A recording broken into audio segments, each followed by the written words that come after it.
तो chief justice of India Suryakant ji, आपका बहुत बहुत धन्यवाद। हमें पता है आप काफ़ी बिजी हो, आपको वीडियो तक देखने का समय नहीं मिलता है, जहां पर बच्चों को मारा गया है, बहुत बिजी इंसान हो, लेकिन फिर भी हम आपका शुक्रिया करना चाहते हैं।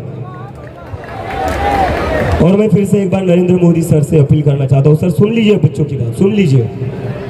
मुझे पता है आपका अपना परिवार नहीं है, तो आपको बच्चों के बारे में ज़्यादा पता नहीं होगा। अगर इनका अपना परिवार होता तो इनको पता होता बच्चे कितने जिद्दी होते हैं, बच्चे कितने जिद्दी होते हैं इन्हें पता होता। तो अगर ये सरकार जिद्दी है तो हम उससे ज़्यादा जिद्दी है। और अगर धर्मेंद्र प्रधान का इस्तीफा नहीं हुआ ना, तो फिर से रेलवे स्टेशन पर चाय की टपरी खुलवा कर रहेंगे।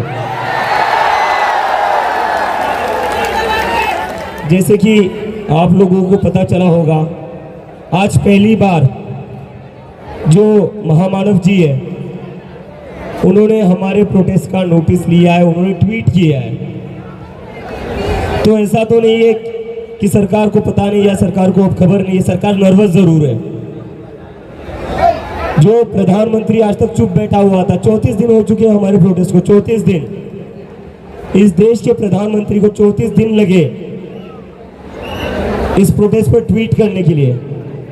देश के प्रधानमंत्री का ट्वीट तब नहीं आया जब 20 से ज़्यादा बच्चों ने आत्महत्या करी। देश के प्रधानमंत्री का ट्वीट तब नहीं आया जब सोनम वांगचुक ने अपनी जान दांव पर लगाकर अनशन पर बैठे, और आज उनके अनशन का 26वां दिन है, सोनम सर का अनशन खत्म नहीं हुआ। ताली मत बजाइए, ताली बजाने वाली बात नहीं है। एक इंसान 26 दिन से भूखा है, किस चीज़ के लिए? आपके लिए भूखा। ये ताली बजाने वाली बात नहीं, ये शर्म वाली बात है कि ये सरकार 26 दिनों के बाद भी अभी तक धर्मेंद्र प्रधान को बचाने में लगी। ऐसा क्या है धर्मेंद्र प्रधान में? नरेंद्र मोदी कहते हैं कि nothing is important for us more than the welfare and the future of the youth. अगर नरेंद्र मोदी ये बात वाकई में मानते हैं तो सबसे पहले धर्मेंद्र प्रधान का इस्तीफा ले लो। अगर आप इस्तीफा नहीं लेते तो ये सारी भाषणबाजी बंद करिए। 12 साल से आपका भाषण सुन रहे हम, पक गए आपकी भाषणबाजी सुनकर, पक गए हम आपकी चीजें सुनकर। अगर करना है तो कॉन्क्रीट एक्शन लीजिए धर्मेंद्र प्रधान के ऊपर। क्या फास्ट ट्रैक कोर्ट करके निचले अधिकारियों को फंसा दोगे, निचले अधिकारियों के ऊपर एक्शन ले लोगे, लेकिन जो इन सबके ऊपर बैठा है उसका क्या होगा? उसको आप बचा लोगे, उसको छोड़ दोगे? ऐसा हम होने नहीं देंगे। तो हमारा प्रोटेस्ट तब तक चलता रहेगा जब तक धर्मेंद्र प्रधान का इस्तीफा नहीं होता। और अगर नरेंद्र मोदी धर्मेंद्र प्रधान का इस्तीफा नहीं लेते हैं तो हमारा आंदोलन नरेंद्र मोदी के इस्तीफे के लिए भी होगा। होना चाहिए या नहीं होना चाहिए? होना चाहिए या नहीं होना चाहिए? मुझे ऐसा लगता है अब आप लोग ना धर्मेंद्र प्रधान से ज्यादा नरेंद्र मोदी के इस्तीफे के लिए एक्साइटेड हो। तो मोदी जी अभी भी टाइम गया नहीं है।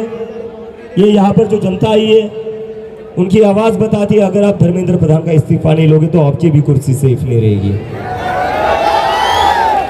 और ये बस जंतर मंतर की आवाज नहीं है। मेरी तबीयत खराब थी, मैं घर पर था, तो मैं कुछ देर इंटरनेट देख पाया, क्योंकि यहाँ मैं जैसे आता हूँ जैमर्स लगे हुए हैं। यहाँ पर ना किसी के फ़ोन चलते हैं, ना किसी के फ़ोन आते हैं, ना हम इंटरनेट भी चला पा रहे हैं। हर जगह इन लोगों ने जंतर मंतर को एक तरीके से वॉर जोन बना रखा है, इंडिया पाकिस्तान की बॉर्डर लगा रखा है। 10 मिनट की दूरी पर मेरे दोस्त का घर में वहाँ गया था, वहाँ से आने में मुझे 1 घंटा लगा। इतनी ज़्यादा बैरिकेडिंग, इतनी ज़्यादा पुलिस फोर्स, हर जगह जैमर्स लगा रखे। अरे क्या लगा रखा है ये? अगर इतने ही एफर्ट्स आप पेपर लीक को रोकने में लगाते तो 20 से ज़्यादा बच्चों की आत्महत्या नहीं होती। एनर्जी और अपना दिमाग वहाँ लगाइए ना जहाँ जनता का भला हो।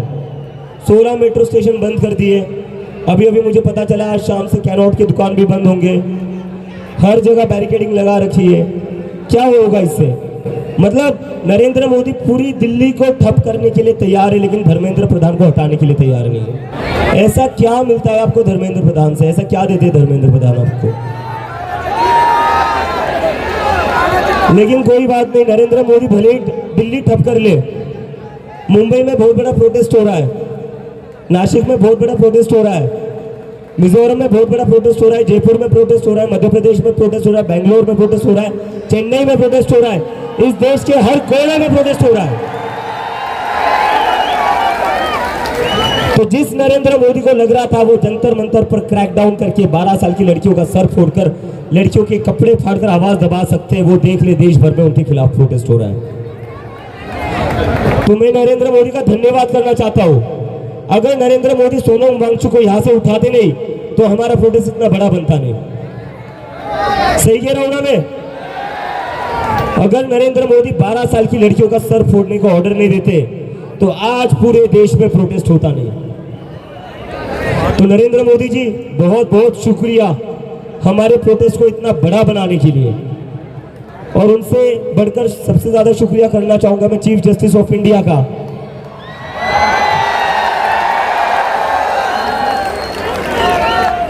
अगर आप कॉकरोच कहते नहीं तो शायद ना मैं कभी अमेरिका से इंडिया आता और ना इस देश में इतना बड़ा आंदोलन खड़ा होता।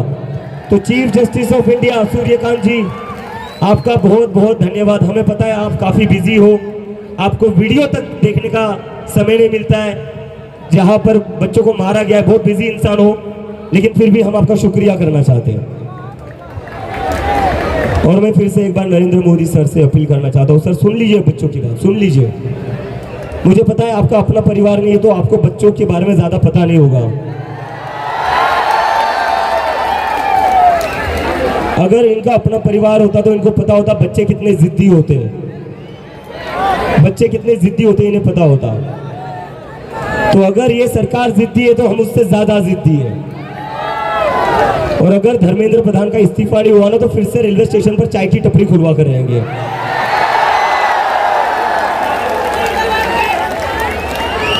और जिस तरह इस देश को बेवकूफ बनाया है पिछले 12 साल में, उसके बाद तो कोई आपसे चाय भी नहीं खरीदेगा। और उसके बगल में फिर होम मिनिस्टर का समोसे का ठेला लगाना पड़ेगा होम मिनिस्टर को। और दिल्ली पुलिस से मेरी रिक्वेस्ट है, दिल्ली पुलिस से मेरी रिक्वेस्ट है, जिस दिल्ली पुलिस ने बच्चों को बेरहमी से पीटा, लड़कियों को बेरहमी से पीटा, लड़कियों के कपड़े फाड़कर उन्हें पीटा, पूरी दुनिया में आपकी थू थू हो रही है, पूरी दुनिया में आपकी बदनामी हो रही है। फिर आप तो हो बदनामी के लायक, लेकिन आपकी वजह से इस देश की भी बदनामी हो रही है कि इस देश की कैसी पुलिस है। आपकी वजह से हमारे भारत देश का नाम बदनाम हो रहा है। तो सुधर जाइए, दिल्ली पुलिस वालों भी सुधर जाइए, अपने देश की बदनामी मत करिए। और हो क्या रहा है, ये बीजेपी वाले क्या कर रहे हैं, दिल्ली पुलिस क्या कर रही है, चारों तरफ पत्थरों से भरे ट्रक लाकर खड़ी कर रही है। बीजेपी वाले अपने गुंडे भिजवाकर वही पत्थर दिल्ली पुलिस वालों पर फिकवा रही है। तो बीजेपी वाले पुलिस को पीट रही है, पुलिस हमें पीट रही है। तो पुलिस वालों आप लोग भी थोड़ा दिमाग लगाओ, हम लोग तो आपकी इज्जत करते हैं, आपको तो पीट रहे हैं, भाजपा के गुंडे ही आपको पीट रहे हैं। जिन लोगों से आप ऑर्डर ले रहे हो, जिन लोगों के ऑर्डर पर अपने 12-12 साल की लड़कियों का सर फोड़ा, वही लोग आपको भी पिटवा रहे हैं। तो अभी भी वक्त है, आप भी हमारी साइड में आ जाइए, आप भी हमारी साइड में आ जाइए, क्योंकि आपकी जो पेमेंट आती है हर महीने वो पीएम केयर फंड से नहीं आती है, वो अडानी के ऑफिस से नहीं आती है, वो हमारे टैक्स के पैसे से आती है। और आप किसी एक पार्टी की पुलिस नहीं हो, आप इस देश की पुलिस हो, आप किसी एक पार्टी की पुलिस नहीं हो। अगर आपको एक पार्टी की पुलिस बननी है तो जो खाकी वर्दी है उस खाकी वर्दी को निकाल दीजिए, बीजेपी हेडक्वार्टर के सामने चले जाइए और वहां चिल्लाइए मैं भी चौकीदार। खाकी वर्दी को बदनाम मत करिए, उस वर्दी की कोई इज्जत है। आपकी करतूतों के कारण, आपकी ब्रूटैलिटी के कारण, भाई थोड़ी देर पहले बढ़ा देते यार, जान नहीं है आज बोलने में। तो आपकी ब्रूटैलिटी के कारण उस वर्दी पर दाग लग रहा है। मतलब मुझे तो ये समझ नहीं आता है, जिन दिल्ली के पुलिस वालों ने 12-12 साल की लड़कियों के सर फोड़े, वो घर जाकर अपने बच्चों को क्या कहते होंगे। घर जाकर उनके बच्चों को लगता होगा पापा आज ड्यूटी से आए, पापा ने चोरों को पकड़ा होगा, पापा ने क्रिमिनल्स को पकड़ा होगा, पापा ने गुंडों को पकड़ा होगा। लेकिन पापा क्या करके आए, पापा 12 साल की बच्ची का सर फोड़ कर आए। पापा क्या करके आए, पापा क्या करके आए, पापा लड़कियों के कपड़े फाड़ कर उनको पीट रहे थे। पुलिस वालों के बच्चों को लगता होगा कि पापा तो हमारे हीरो हैं, लेकिन पापा ने जो 20 जुलाई को काम किया ना, वो गुंडों वाला काम है, वो हीरो वाला काम नहीं है। I am very sorry to say this. नहीं, पापा बिके हुए नहीं, पापा की मजबूरी है, पापा की मजबूरी है। जो ऊपर से ऑर्डर आता है, जो ऊपर से ऑर्डर आता है वो कैरी करना पड़ता है। लेकिन भले ही आपके ऊपर से जो भी ऑर्डर आए, कहीं ना कहीं आपको भी तो आपकी अंतरात्मा की सुननी पड़ेगी। कैसे आपका मन मान जाता है, कैसे आपका मन राजी हो जाता है 12 साल की लड़की का सर फोड़ने के लिए, कैसे आप तैयार हो जाते हो लड़कियों के कपड़े फाड़ने के लिए, कैसे? कहीं ना कहीं तो आपको भी सोचना चाहिए ना, ये ऑर्डर सही है या नहीं है। अगर आप में ये सोचने की भी एबिलिटी नहीं है कि ये ऑर्डर सही है या नहीं है, तो फिर इतनी पढ़ाई का क्या फायदा, जो पढ़ाई करके आप पुलिस में भर्ती हुए हो। आईटी सेल में ही चले जाते, बीजेपी में ही चले जाते, क्योंकि बिना पढ़ाई तो वहीं पर प्रमोशन ज़्यादा होते हैं।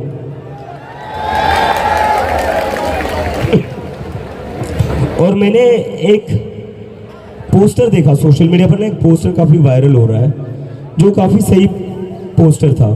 वो पोस्टर क्या था? वो पोस्टर था बीजेपी वालों के लिए कि स्टूडेंट्स थे इसलिए पेल दिया, अगर रेपिस्ट होते तो एमएलए या एमपी बना देते।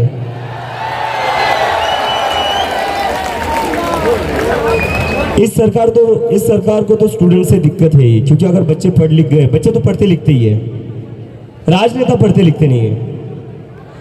इनके बच्चे भी मतलब आधे से ज़्यादा इनके जो बच्चे हैं वो मेरे साथ ही बॉस्टन में पढ़ते थे। इन सब के बीजेपी के जितने भी मिनिस्टर्स हैं वो मेरे साथ ही बॉस्टन में थे, कुछ लोग कोलंबिया न्यूयॉर्क में थे। और ये लोगों का क्या है, इनको तो नीट की एग्ज़ाम देनी नहीं, इनको जेईई की एग्ज़ाम देनी नहीं, इनको वहीं पर सेटल होना है। और ये अपने देश भी तभी वापस आते हैं जब इनको एमएलए एमपी की टिकट मिल जाती है। चलो ठीक है, पापा का रिटायर होने का समय आ गया है, तो अब बेटा आगे घर बढ़ाएगा, बेटी जो पॉलिटिक्स आगे बढ़ाएगी। और जो बेटा इलेक्शन नहीं लड़ सकता, उस बेटे को बीसीसीआई का अध्यक्ष बना देते हैं। तो पूरे देश के इंस्टीट्यूशंस को, पूरे देश को इन लोगों ने एक तरीके से प्राइवेट कंपनी बना कर रखा है।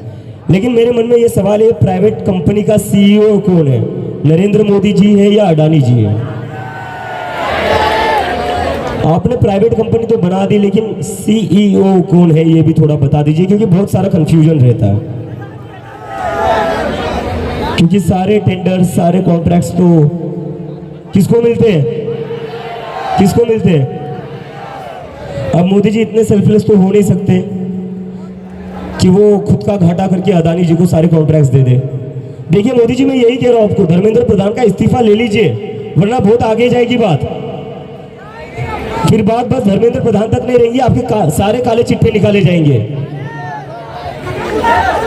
जिस तरह से आपने इस देश के जंगलों को बेचा है, देश के एयरपोर्ट्स को बेचा है और एक इंसान को दे दिया। इस देश की जनता गरीब से गरीब होते जा रही है, और एक इंसान है, बस एक ही इंसान है जो अमीर होते जा रहा है, बाकी पूरी जनता गरीब होते जा रही है। मोदी जी का तो क्या है, वो फकीर आदमी, झोला उठाकर ले चलेंगे। लेकिन मुझे लगता है उनका वो झोला भी जो है ना, वो 10 लाख का होगा, जिस पर मोदी मोदी मोदी मोदी लिखा हुआ होगा। डिजाइनर झोला होगा, वो डिजाइनर झोला होगा। तो मोदी जी, मेरी आपसे फिर से रिक्वेस्ट है, धर्मेंद्र प्रधान का इस्तीफा ले लीजिए, वरना बात सिर्फ धर्मेंद्र प्रधान के इस्तीफे की नहीं रहेगी, बात आपके इस्तीफे पर भी आ जाएगी। और वो आएगी, जैसी आपकी हरकतें आएगी, वो इतना तो मैं आप लोगों को कहना चाहता हूँ, आएगी बात।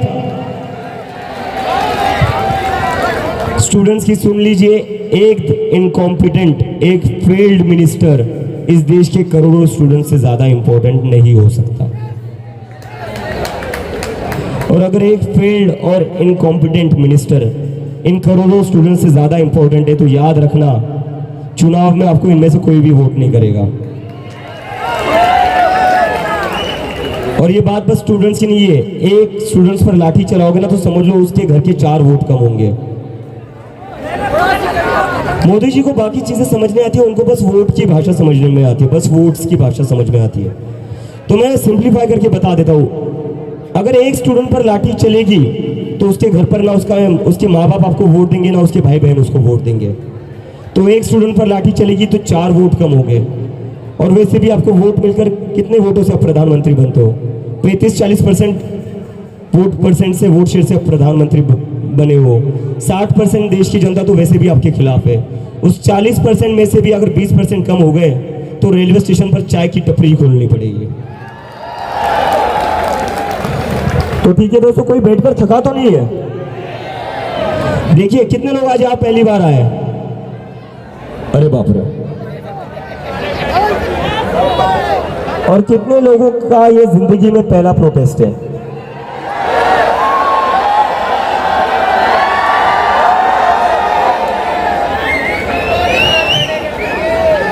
This is really nice, this is really nice. देखो हमारे जो पहले वाले लोग थे उन्होंने थोड़ी गड़बड़ कर दी है, लेकिन हम जागरूक लोग हैं। मैं देख रहा हूँ कैसे एक तरफ से दिल्ली पुलिस क्रूएल्टी करती है, ब्रूटैलिटी करती है, और उसके बदले में हम इस सरकार का मजाक उड़ा रहे हैं।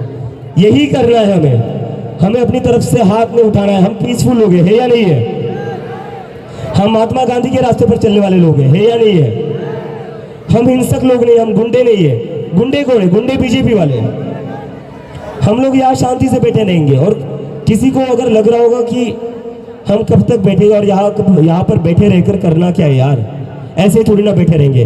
जब भी आपके मन में ये सवाल आए तो ये बात ज़रूर याद रखना, मैं यहाँ पर 34 दिनों से बैठा हूँ। ये जो हमारी पूरी टीम है यहाँ पर 34 दिनों से बैठी हुई है। तो अगर 1 या 2 दिन आपको यहाँ बैठकर लग रहा होगा कि यार यहाँ पर बस बैठे हुए हैं, कुछ हो नहीं रहा है, अगर हम ये सोचते कि यहाँ बैठकर कुछ होगा नहीं, बस बैठे रहने में क्या पॉइंट है, तो आज इतने सारे लोग यहाँ आते नहीं, आज देश भर में आंदोलन नहीं होता। पीस और नॉन वायलेंस में बड़ी ताकत है। देर लगता है, पीस और नॉन वायलेंस से देर लगती है। शॉर्टकट नहीं है वो, शॉर्टकट नहीं, इट्स हार्ड वर्क। तो पेशेंस और रिजिलियंस बहुत ज़्यादा ज़रूरी है। लेकिन मैं अगर कहता हूँ आपको, मैं ये गारंटी से कहता हूँ, अगर हम ऐसे पीसफुली और नॉन वायलेंस के थ्रू यहाँ बैठे रहना, जीत हमारी होगी और धर्मेंद्र प्रधान का इस्तीफा लेकर यहाँ से जाएंगे। ठीक है दोस्तों, तो भारत माता की इनकलाब, वंदे, जय जय जय जय जय Bhim. Thank you very much. अभी मैं थोड़ा बैठ जाता हूँ, बहुत थका हुआ हूँ।